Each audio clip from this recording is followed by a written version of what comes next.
Each year, Microsoft Research hosts hundreds of influential speakers from around the world, including leading scientists, renowned experts in technology, book authors, and leading academics, and makes videos of these lectures freely available.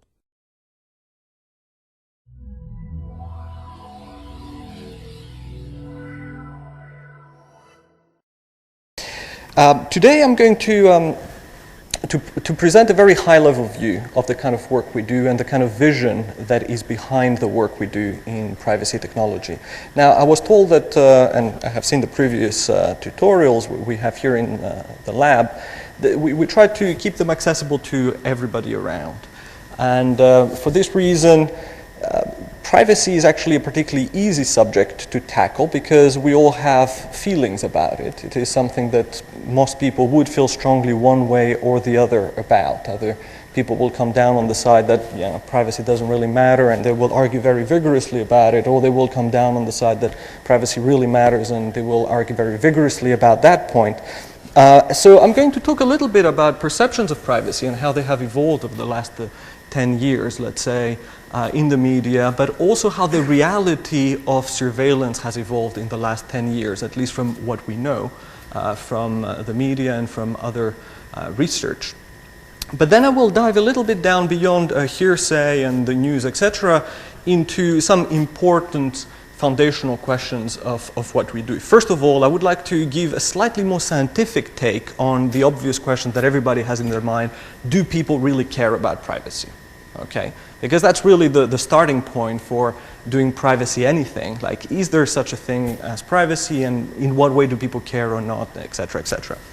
The second concrete thing I would like to talk about, which will also support my role here as a kind of privacy champion, is what frameworks do we have that are established to think about privacy? Like, before you start making products or putting services out to the public, what things should you think about that really, if you go and talk to a very established lawyer or politician, they will tell you that's the way we should really be handling privacy. But then I would like to also move a little bit beyond that and talk about our vision for privacy, which goes way, way beyond what is already recognized and established today as what we do, and really combines the most cutting-edge technologies in the computer security and cryptography field to actually facilitate processes that are mindful of privacy and services that do not actually violate privacy while providing very rich functionality. And I will conclude on a few thoughts of mine about what kind of paradigm shift we need to see for these technologies to leave our labs and really have a profound impact upon the world. And whether we will see these shifts or not is something that you can hold me accountable for in maybe 10, 20 years' time, by which point I will have retired. Now, one thing is that despite the fact that a lot of the research, particularly the later parts, are very heavy on maths and crypto and stats and code and other very hardcore geekery, I'm going to stay way away from those things right now and on purpose talk about very high-level concepts. At the same time, I don't want to bore you, so the concepts are going to be actually quite hard at times. So please, try to follow and do ask questions if something is a bit loose or a bit unclear. I will fully engage with you on that note.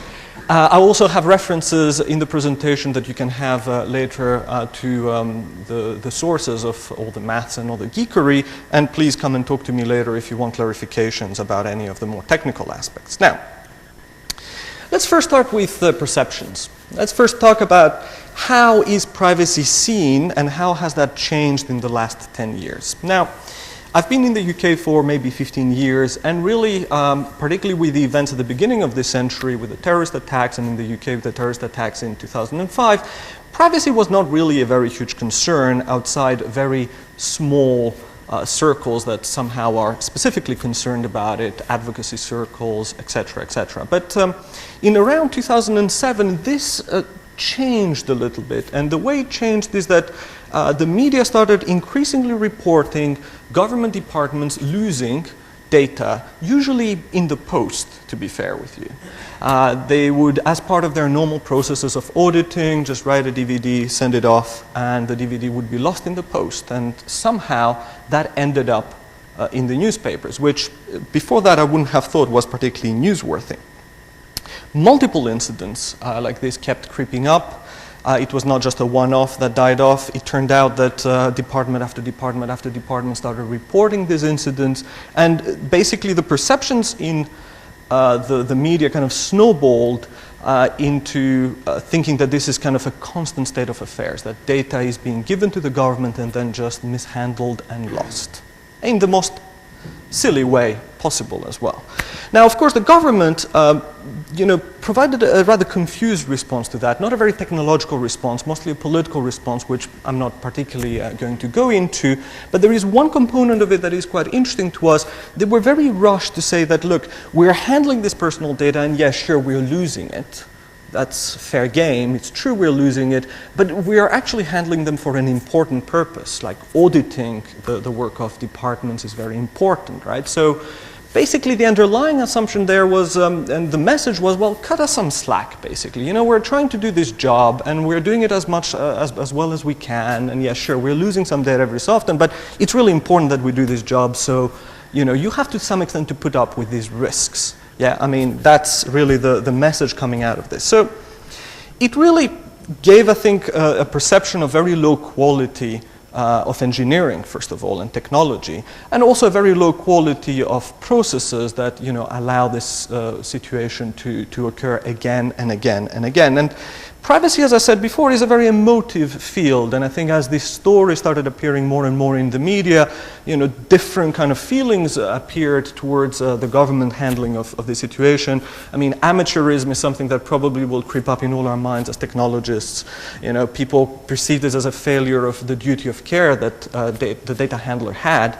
It also kind of strikes of systemic incompetence. It's not just a one-off thing, it's just the whole thing is not designed to handle data very well. And then on top of that, this idea that, well, you have to kind of put up with it because we're doing something important is kind of striking a bit of a false choice. It's like, you know, I give you my data to do something, sure, but, you know, I'm not expecting you really to lose it because you have to do your job. So, but at the same time, to be fair, despite all these stories and this kind of torrent of similar stories, there is a distinct lack of malice there. Like, everybody knows that the government has to hold data. Usually this data is given to the government by the individual. And there is really only a potential risk. These CDs and DVDs were lost, but nothing really bad happened. It's not really clear that they landed in the wrong hands and were used for identity theft or for extortion or for whatever other scenarios were put forward. And at the end of the day, sure, the government has a point that there is some benefit in processing data. It's not totally without any merit. So, this is the story from 2007, and of course I tried to look for a story that is slightly more recent because that's a bit stale, and I was lucky enough to just look at the front page of The Guardian yesterday. And as I was preparing the second slide, looking for the really latest thing, right? And not only the top story was about privacy, but also it turns out that the national newspaper has a whole section on privacy, which frankly speaking 10 years ago would be unthinkable. In my view, it wouldn't be something that people would discuss so much, right? And what is the story from yesterday? The iPhone apparently keeps a record of everywhere you go. It has basically a file. It's actually a database. It's not just some kind of cache or anything that records every place you have been, the longitude, the latitude, the time, into a file, and it just keeps it there. Now, it turns out that this is actually in the terms of service. This data is not automatically given to Apple, but it is there if you basically say, yes, sure, I would like this service to access my location data to provide, no?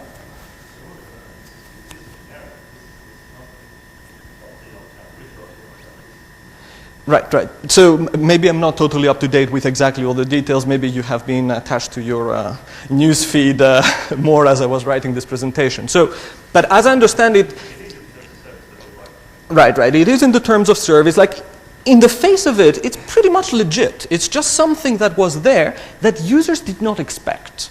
Okay, this is really the extent of this story. It is just something that the average user who was going around with their phone wouldn't really expect. And this is like creating a feeling of betrayal, it seems, that is profound enough to propel a story to the front page of a national newspaper, which I find quite incredible. And this leads us back to a concept that Frank Stagiano from Nextdoor came up with in 2004 in a paper that he called "Will Your Digital Butler Betray You?"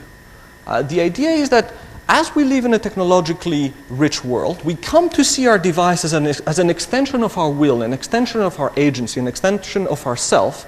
So when suddenly our digital devices or services turn around and do something we don't expect and potentially can put us at risk, or potentially is not something that we want, we feel betrayed. Okay? And that creates a negative feeling towards these services. In particular, he flagged a very real risk. He said that there is really nothing in our cultural perception of right and wrong, much less in law, to protect your digital butler, this phone with all the location data, from this information being techno-tortured out of them.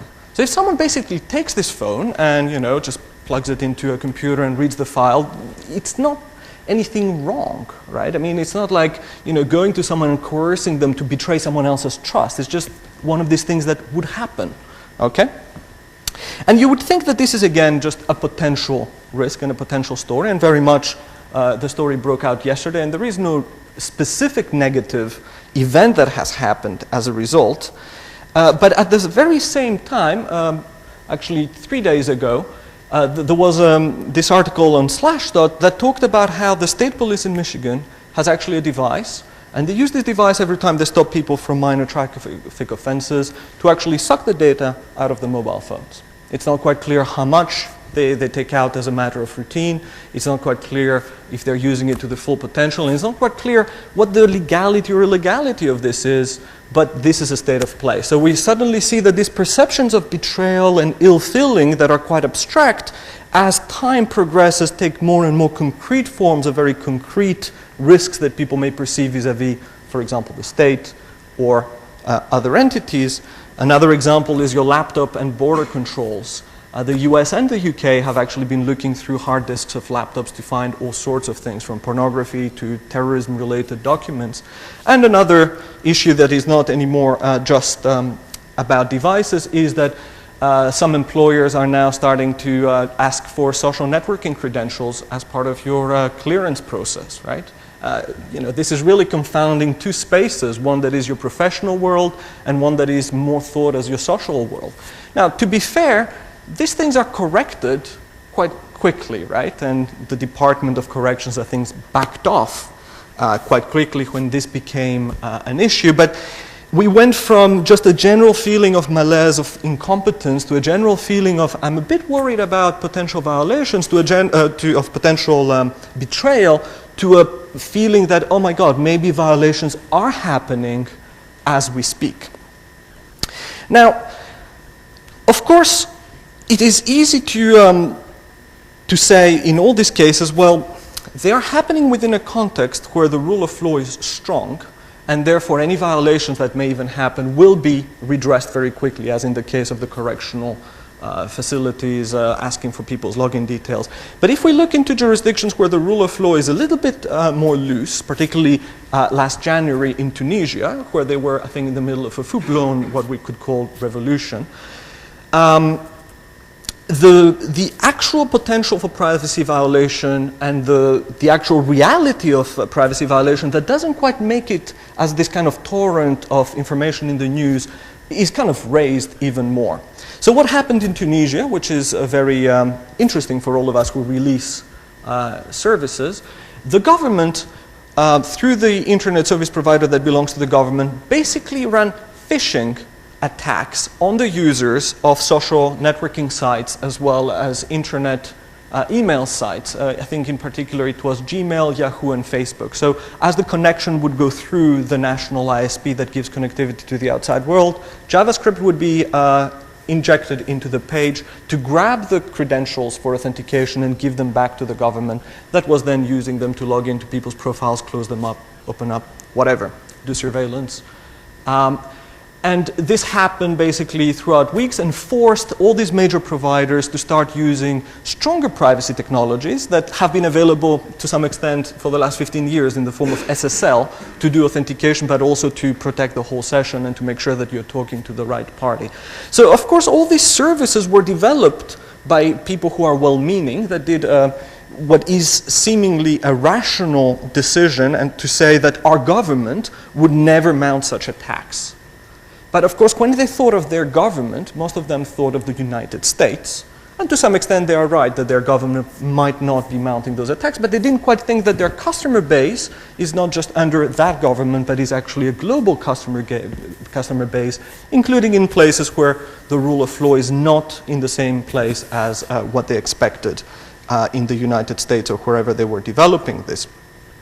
Now, even if we look at the reality in places where the rule of law is stronger, such as our countries, the UK, the United States, the last 10 years, particularly because of the terrorist attacks in 2001, have not been totally flawless when it comes to protection of privacy and actually the promotion of surveillance capabilities in the infrastructure. Starting in 2001, but also throughout the noughties, the United States actually engaged in mass surveillance, it turns out. Mass surveillance of internet traffic going basically through its major hubs where traffic comes in and out of the country. This is a serious fraction of the traffic globally that actually transits through America. How did they do that? It is actually a fascinating technological achievement, because these are gigabit and gigabit networks and that basically were observed in real time. They put optical splitters in the big facilities where the big transatlantic cables land, and they constructed a whole shadow room inside the facilities of the telecom providers, in particular AT&T, where these cables, these basically split fiber optic cables were arriving, where they put stacks and stacks and stacks of deep packet inspection equipment that was doing traffic selection and forwarding the selected traffic back to the NSA, as far as the people who investigated the situation can tell. Now, this was done in real time. The deep packet inspection boxes were no-risk boxes that could be reprogrammed to actually look for particular patterns and forward them on. The interception was done without a warrant, under particular exemptions for national security that were used in a blanket fashion. And I have to say that if we're looking for one of the marvels of the 21st century, along with our data centers, I would put that as one of the things that should be compared with the pyramids. It's an amazing achievement of technology. You mean because there's a lot of data? There is a lot of data. We never thought before actually this was documented that you could do interception at such an amazingly large scale. Basically every packet coming in and out of the country being filtered and selected or not selected, and then those selected forwarded. Yeah. The selection is very simple. That's right. That's right. So, but what is true is that every jurisdiction in the world has some provisions for lawful access. And as I said, this is not automatically unlawful. Of course, lawyers are battling this still in court, whether it was lawful or not. But you could actually make a law that makes this perfectly fine. The Tunisian government probably had a law that made what they did perfectly fine, and no one has gone to jail for any of this in the United States either. And there are provisions for lawful access to communications. There are legal frameworks around them. There are technical standards by which routers are built to support that, so that you have interoperability between surveillance equipment. These are integrated into the infrastructure of every ISP that has to have a license. And there is a vibrant vendor ecosystem around basically the intelligence community that provides tools for interception and analysis of data. And this is actually ticking at the rate that the IT industry is ticking. There is a lot of innovation. There are a lot of clever people working on this thing. And there is all this is designed both for targeted surveillance, usually, if it is for police work, or it can be actually turned for mass surveillance, as it was the case here. There is a fascinating book called The Shadow Factory that actually documents all this in intimate detail, and I do recommend it. I have a copy in my office if you would like to read all about how the technical details of this worked, as far as we can tell. Now, another aspect of modern life and technology is, of course, financial transactions. Financial transactions are all electronic these days. You cannot really buy a car with cash anymore. And again, I'm not going to labor this issue, but over 2006, SWIFT, which is doing all the interbanking transactions, mirrored its copy of the database to the United States at the Department of Treasury and the CIA for doing data mining related to terrorism. It was condemned by the Belgian and the German government, but such is life. So again, how should people feel about this technical infrastructure that is now used to basically do all money things, right? But of course, it seems that I'm picking on the United States when it comes to the potential for mass surveillance, and I don't want to give this impression because in the European Union as well, which is otherwise quite mindful of privacy as a right, I guess, there have always been innovation in law to give law enforcement access to what is called traffic data, namely not the content of your communication, not the content of your email or the voice in a call, but actually who is talking to whom, for how long, where they are, all the data associated with communications. The fear of law enforcement in the EU was that because of the strong privacy protections, service providers offering communications would actually start deleting this data because they're obliged to, in theory. And therefore, that might impede their investigations into serious crimes and other crimes. And therefore, a regime was needed to ask them specifically to keep some data items to facilitate the investigations if they're only opened a few months after a crime has been committed. Okay? So, by 2006, the UK government, and the date is not coincidental, it's very close after the terrorist attacks in the UK, facilitated an EU directive that basically mandated the mandatory traffic data retention throughout Europe. And that basically says that internet service providers and telecommunication providers should retain all this traffic data for from 6 months to 2 years, depending on how the directive is implemented in each country. Okay, now, what is this data? It's, traffic data. How much does traffic data say about you? Casper Bowden, who today is actually working for Microsoft as our privacy officer, called it closed-circuit television from inside your head. It's basically your clickstream. As you move around, as you click on the web, as you basically look at pages, it records what you do. But lately, one of the German members of parliament, I believe, actually wanted to really visualize what is this data looking like. What is this traffic data? So what he did is he entered into a prolonged legal battle with their telecommunication provider, their mobile provider, to actually get all that data for 6 months, I believe, and then handed it over to a newspaper that presented a very nice visualization of what this data really looks like that is being retained by default even after it is needed. Allow me to play just a very small fraction of it. You can see that you have a few days to choose from the life of that person. We'll just start roughly at 12 o'clock on the 21st of August 2009 and see what you can really find out about that person. So as you can see, they're kind of taking the train. The trains are nice and fast in Germany. Every time they are within a cell of a mobile phone location, that cell basically triangulates their position. Every time they're making a call, you can see a little phone that says who they have called. You can see where they have been. You can see where they sleep. You can see who basically they meet if you see 2 of these phones.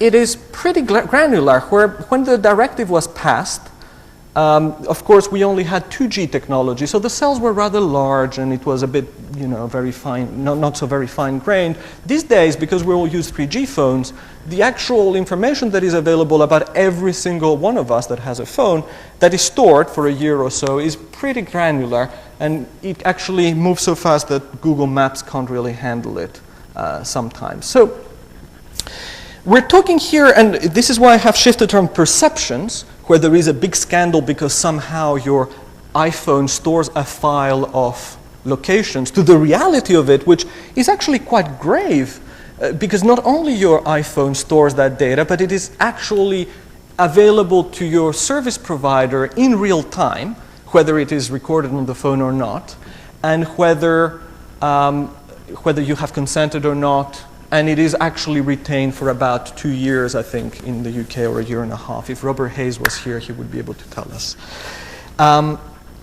So this is roughly what the visualization looks like. You can have a lot of fun finding out where his home is. I think that this is a nice exercise for all of us later on today. So A key problem is not only that your government can access this data, this is a classic problem, and to some extent it's a constitutional law problem. How do you avoid abuses? It is not just that another government may access your data, that this is not actually subject anymore to protection from your part, because you're not a citizen of the United States to actually have any constitutional guarantees of privacy. But it is also the case that once you build in a surveillance infrastructure into the infrastructure, then it might actually be abused by random third parties as well. And this is indeed what happened in Greece. Again, in 2006. 2006 was a very good year when it comes to privacy scandals. A lot of things happened in 2006. When it was discovered that through using and abusing and bypassing the access controls of the lawful interface interception capabilities in the Greek telecommunication provider Vodafone, the Greek branch of Vodafone, unknown parties still today had managed to get access to the traffic data and the call data of 100 members of basically the ruling elite in Greece, be it the prime minister, which is quite a good catch really if you're going to do surveillance on anyone, the heads of staff of the army, the police, the navy, key journalists, Arab businessmen, a whole, I think the head of the opposition as well was included. It was not particularly partisan as surveillance goes. And that had very severe repercussions on Vodafone, the provider, severe at the tune of about £51 million at the time fine because they didn't take care of their security. But at the end of the day, no one knows who did it, no one knows why they did it, and no one knows if this is still going on in some different manner.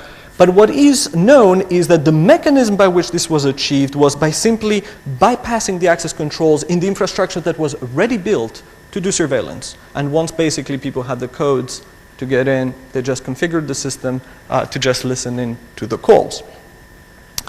So I talked a lot about government-related surveillance and both the perceptions of people have of the problems that governments have in dealing with personal information, but also the kind of potential for mass surveillance that we're building into our infrastructure for very good reasons, but that has the potential to be abused in more than one ways.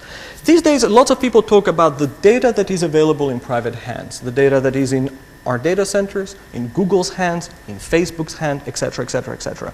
And I didn't bother actually going through the stories because they are so many and so recent that many of you have seen them. It suffices to say that lots of stories appear about the potential of price discrimination. If I know how much you're ready to pay for a book, I'll just charge you that instead of giving you the best deal. There is a potential for employment problems, insurance problem, credit worthiness, particularly in the United States.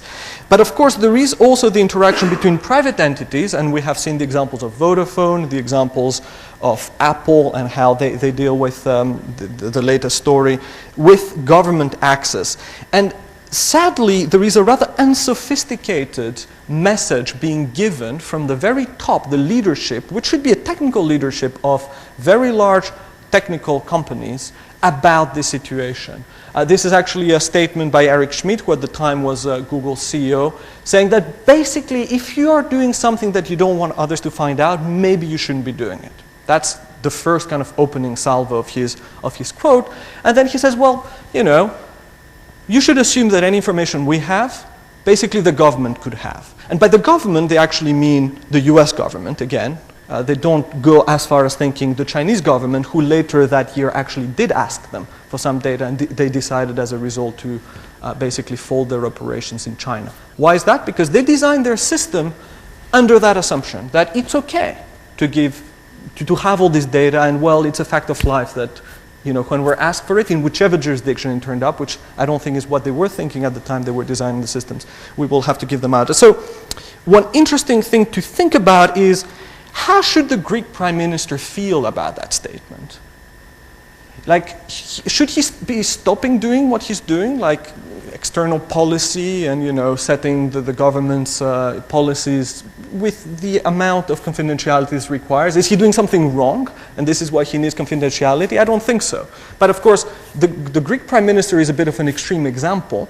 I think that everybody who is engaged in negotiations, either at a personal level or at a professional level, as business and all that stuff, has at some point the need to think for themselves or look for information or communicate with others without being subject of surveillance in an arbitrary fashion.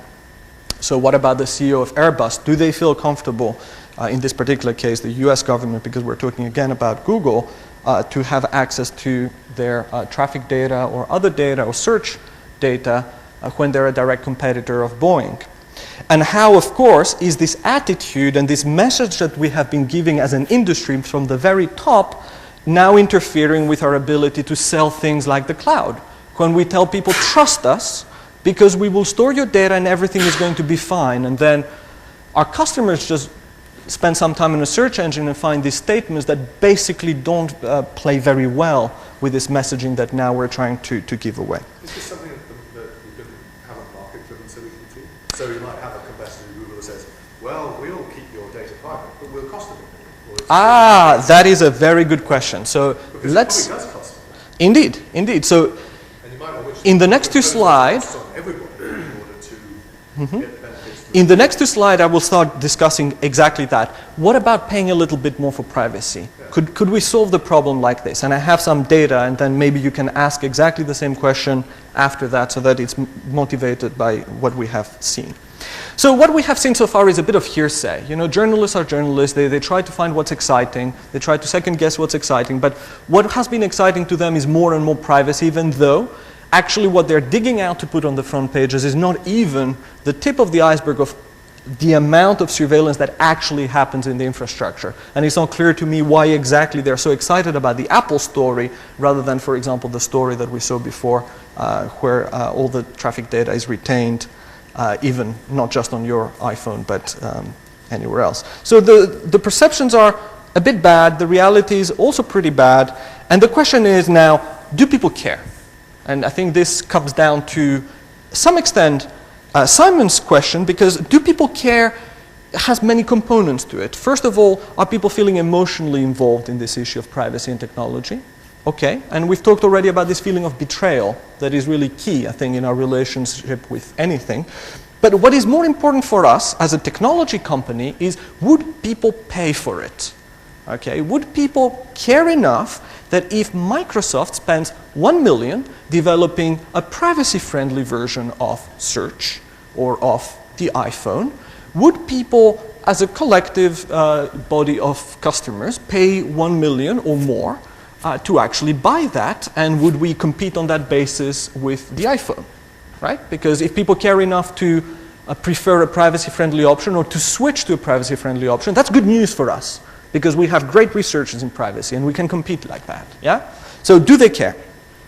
But most importantly, even before getting there, we must self-reflect a bit about, how do we find out? How do we know if someone cares or not about privacy? And some evidence that people are willing to yield privacy in exchange for something else. yes, so a Mars bar. This is the story that appeared a few years back in 2004, and it says that there has been a study where people were offered a Mars bar in exchange of their password. Okay, and this has really become... right. This is the most extreme. So I have a few Mars bars. If anyone would like to come to me after, like, no one will know, you know. Just, it's very nice. It's very sweet. And they say over 70% of respondents are willing to divulge their passwords for nothing more than... So this is the hearsay. This is not particularly scientific, and it very much mirrors the top of the leadership now of Sun that said, well, you have zero privacy anyway, just get over it, blah, blah, blah. But this is not what we're interested in. We're interested in a slightly more scientific way of looking at the problem. So people from academia have looked at this problem. Do people care about privacy? And some people are actually quite negative about it. Felix Stalder said, well, privacy is a thing of modernity, 17th century modernity, when there was the writing word that dominated the world, and then you could write something and separate it from yourself, and then you had privacy because you didn't have to associate yourself with this writing anymore. But these days it's all about interactive media and chat and all that stuff and updating your Facebook status. It's not very easy to separate yourself anymore from your persona that you give outside through the medium of writing. Therefore, forget about privacy. It's a thing of the past. It's not in our epoch anymore. And people will just accept that eventually. But the truth is that he wrote that in 2002, and people haven't really got over it, because we had a Guardian article again on the front page yesterday about it. So there is some issue there, and I think one of those credible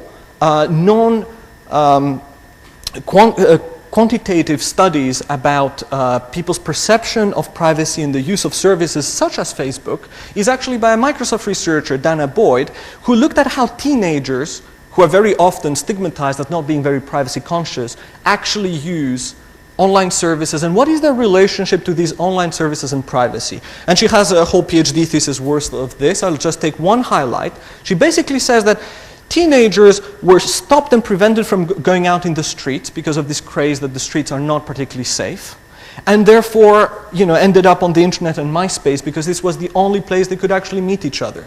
Okay, many of them said we would rather have met our friends in the street, but our parents say you have to be back early and you can't go out unsupervised in the park as in the past. And then she says that basically to the teenagers, MySpace was a more privacy-friendly space where they had more control rather than their home. That was very much a situation where their parents had very much control, or their schools where their school teachers had control, etc., etc. So funnily enough, teenagers, when they started populating these social networks, saw it as the place they could have privacy vis-a-vis the people they cared about, not the government, not Google, not MySpace, but their mom, right? And this created this perverse situation where people would pour out their hearts because they knew that their parents wouldn't see it, despite the fact that everybody else could see it, right? And I mean, teenagers kissing in the street in the park is not something that we're unfamiliar with, so it kind of makes sense because they have nowhere else to go, right? So, but we wanted to have slightly more quantitative ways of finding out how much privacy is worth. So we kind of made a few studies. First of all, you can't just ask people how much is privacy worth for you because they'll get all self-important and say, oh, privacy is very important for me. I would not give it out for anything. But then we see that for a Mars bar, to just take this study that is not particularly trustworthy, they might actually give away their passwords. So how do we know that what they say corresponds to what they do? So we started back in 2004 a very celebrated series of studies that deceives the users. We pretend to the users that we're doing something else to just confuse them a little bit. And then as a side effect of that, we observe their behavior to find out and infer how much they value privacy. In particular, what we did here is we said to the users, look, we're looking for volunteers for a study. We're going to pay you a little bit for that study that will basically record your mobile phone traffic data for a month or a year, etc., etc. By the way, which network are you in? Are you using your phone? Are you traveling out of Cambridge? How much money would you want to participate in the study, etc., etc., etc. We forgot about all of the questions except the one that says, how much money do you want to participate in the study? Okay? Because we pretended that this was not really the point, but in fact we were running an auction to find out what their preferences are when it comes to the privacy valuations. And we find out a number. It's £10 for non-commercial purposes. That's back in 2004. £10 were worth more than today, but not so much more. For commercial purposes, it's a bit more. Okay, it's about £20 or something like that. So there is a bit of a difference. It's not huge.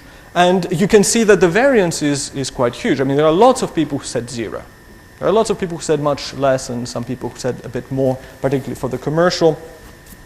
But there is a price, and we were quite happy with these results. We actually validated this much more widely. We did it throughout Europe. The results in euros are comparable.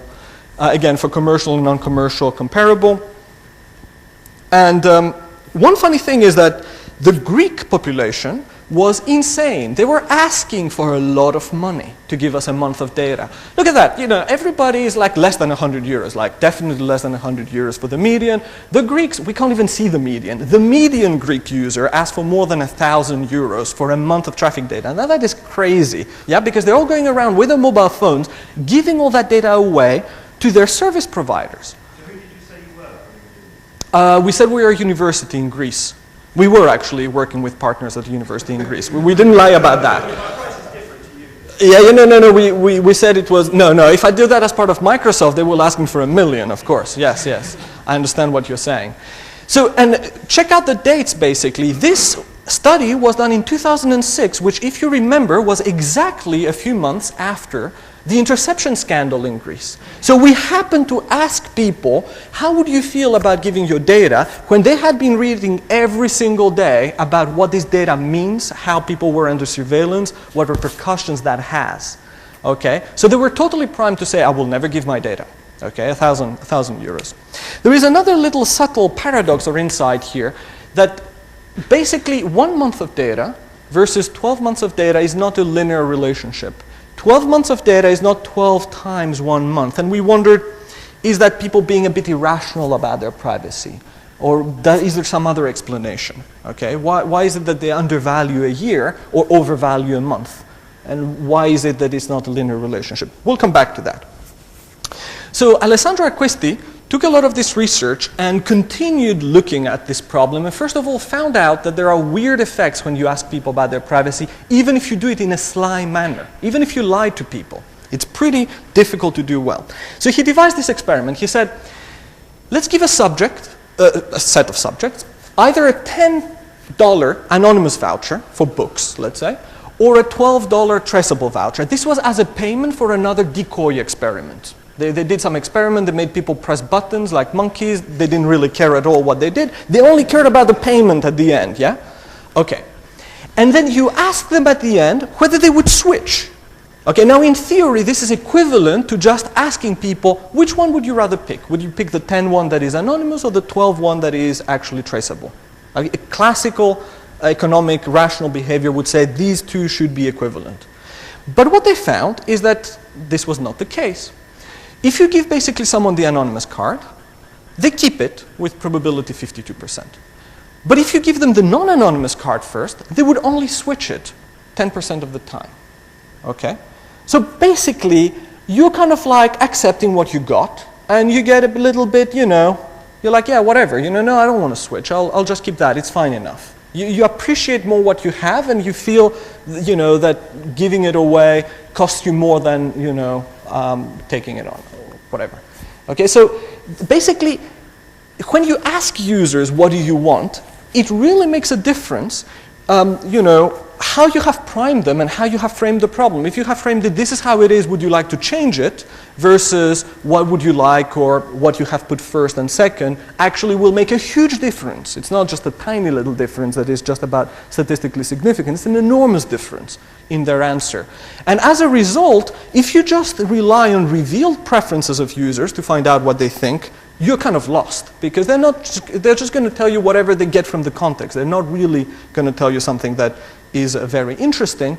And there is a vicious circle. If they're used to the fact that, you know, this is how it is and, you know, this is what the technology provides, they are likely to just stick with it and, you know, not tick the box or tick the box or whatever. He also found another paradox, yes? Is it also true to say that if their preferences are so easily manipulated, then it can't be that important to them in the first place? Like, you know, if somebody said, would you like to have your arm chopped off or not? Yes. Then that's important to me. So I would say pretty consistently, whether you said would you like to switch or we don't have. Yes, you're right. It's $2, right? It's $2. Who cares? To reflect some sense. Yeah. That while their preferences, you know, it's sort of welcome, see, comme ça, you know, yeah. It's not a big deal for most people. Perhaps that's. That is a good point. Yeah. So. There is another paradox that he also looked at, which is the paradox of control. If you tell users, you are free to answer those embarrassing questions, and we're going to share them with other people. They go off and, you know, choose which questions to answer. If you tell users a second condition, which is, you're free to choose which questions to answer, if you tick the box on the next page, on the same page as the questions, we will share them with other people. Okay? The two statements are exactly the same. They come down to, do you choose at the end of the day to give us some answers to embarrassing questions and us sharing them further? And you observe how many people say, yes, sure, I will give you a response and I will allow you to actually share it with others and publicize it. If you have given them the illusion of more control, namely through a checkbox, more people not only respond, but also accept to share further, okay? Which is exactly the same logical equivalent condition, okay? So the more people feel that, oh yeah, I could have said no, therefore I will just, you know, say, answer and also allow people to share, the more they will open their hearts to you, okay? Good. So, do users care? The answer is, from our studies and the follow-up studies, yes, probably they share. They put some monetary value on things. We have observed it was not zero. But it is a tricky issue, and it is open as a research problem. They say one thing, they do another. They value privacy inconsistently. They're lured into a false sense of safety by control tricks, basically. And there are other studies that show that they discount potential bad things that have happened way in the past or in the future differently from good things that could happen in the future, even if they're actually monetarily equal. So there is a key challenge from us engineers, which is that asking users their opinion on privacy is not really a safe way of refining requirements about what privacy controls and protections our technology should have. So to some extent there is a little bit of a second guessing and a little bit of a deeper qualitative analysis that has to go into what exactly is the technology that we're going to be building looking like. Yes? You're building your own assumptions into this, which may be good, but nevertheless you're saying, sort of talking about a safe way to ask, right? If you were asking, do you want your hair to be light brown or very light brown? Oh, you might get inconsistent answers, but it really doesn't matter very much. You probably wouldn't say, with uttermost care, you must design your UI. I understand, yes, yes. You're reading more into this than the data is telling you. The data is pretty shocking, actually, the 10%, 50%. Like, you know, what if I ask you, would you prefer to have a Haskell compiler or a C++ compiler?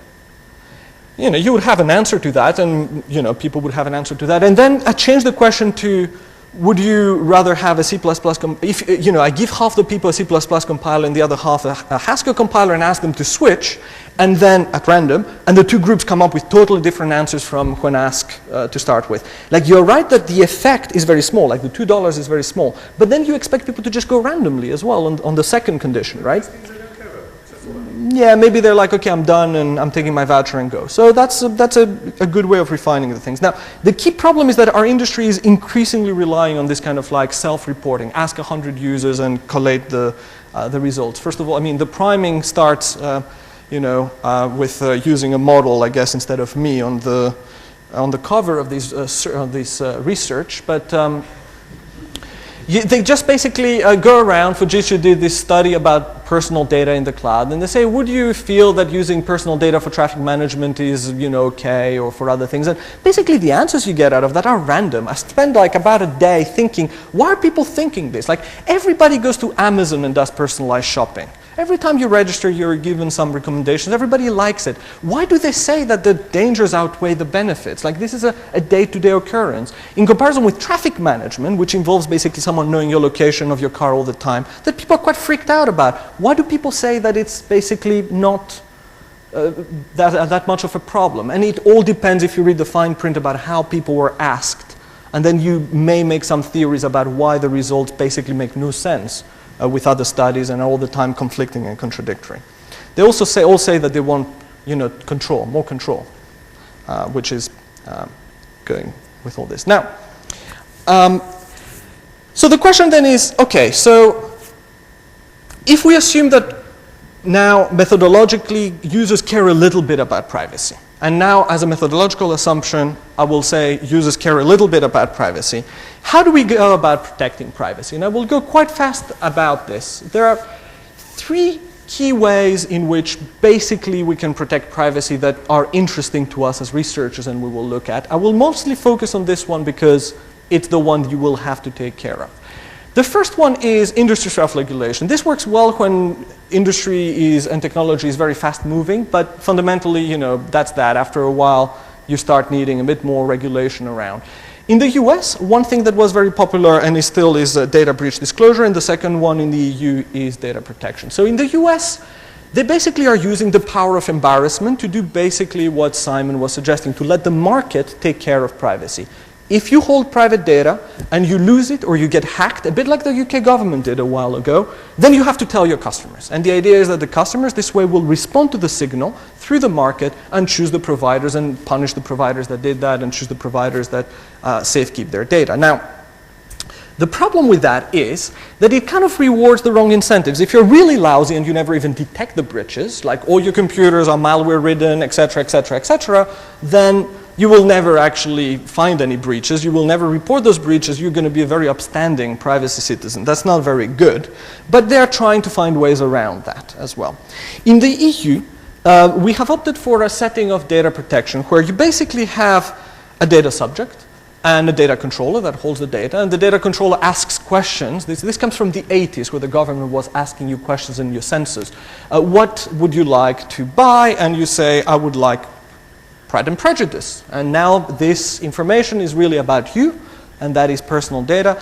If you say something slightly more controversial, like the Communist Manifesto or the Wealth of Nations, that might give indications about your political leanings, that is sensitive personal data, because there are some categories of data that are more sensitive than others. But the important thing about this whole framework is that, again, the EU was worried that people will be reluctant to share data across countries, so the data has to be shared, but it has to be regulated so that no crazy stuff happens and people stop sharing data. Okay? And the idea is here that the data has to be processed according to some rules, and there are 8 of these rules. You have to ask for the consent of the subject, you have to have a very specific purpose, you have to ask for the minimum amount of data, actually for just the right amount of data for what you want to do for that purpose. It has to be correct, you have to delete it when you don't need it anymore, you have to give the subject the right to access the data you have about them, you have to keep it securely, and you cannot give it to your friend who's not going to abide by those rules. When you transfer the data, everybody has to abide by those rules. As I said before, this is all about facilitating the transfer of data, and these are the rules that we must abide by when we release services, really. And this is the mental checklist that I will take through you. Now, there is a small exam which we will not take because Andrew tells me that there is too much, I've overrun my time, which is that there are confusing details. What about IP addresses? Is it personal data or not? Is it sensitive? What about lightly anonymized data? Is that anonymized enough? What if someone else in your organization has an index that can de-anonymize them? What if someone else in the world has an index that can de-anonymize them? Is that sufficient? Is that still personal data? Can I actually store your data on a cloud provider? I store your data on a third-party cloud provider. Who's the data controller? Me? The other cloud provider?